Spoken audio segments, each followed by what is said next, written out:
একটা বিবাহিত মেয়ে যখন দ্বিতীয় পুরুষের দিকে হাত বাড়ায় তখন মানুষ তার উপরে হাজারো আঙুল তুলে কথা বলে যে কেন বিবাহিত মেয়ে হয়ে কেন দ্বিতীয় পুরুষের দিকে হাত বাড়াবে, কেন সে দ্বিতীয় ব্যক্তির জীবনে যাবে, কেন সে সংসার জীবনটা ছেড়ে দ্বিতীয় ব্যক্তির কাছে ভালোবাসা খুঁজবে। তবে কি তার দেহের দীক্ষ মেটানোর জন্য? মানুষ তখন হাজারো কথা বলে, কিন্তু একটাবারের জন্য কোনো বিবাহিত মেয়ের কাছ থেকে কোনো মানুষ জানার চেষ্টা করেনি,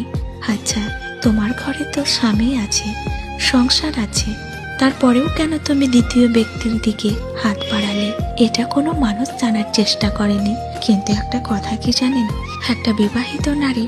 দ্বিতীয় ব্যক্তির দিকে তখনই হাত বাড়ায় যখন সে স্বামীর অবহেলাতে ক্লান্ত হয়ে পড়ে,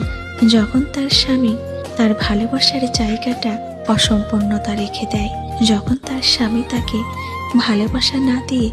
দিনের পর দিন অবহেলা করে, যখন তার স্বামী তাকে ভদ্র আচরণে কথা না বলে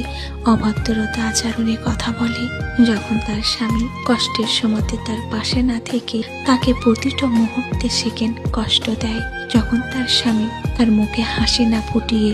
অঝরে তাকে কাঁদায়, যখন তার স্বামী তাকে এমনভাবে তার জীবনটাকে শেষ করে দেয় যে সেই মেয়েটা বেঁচে থাকার আশাটাই হারিয়ে ফেলে, তখনই সেই মেয়েটা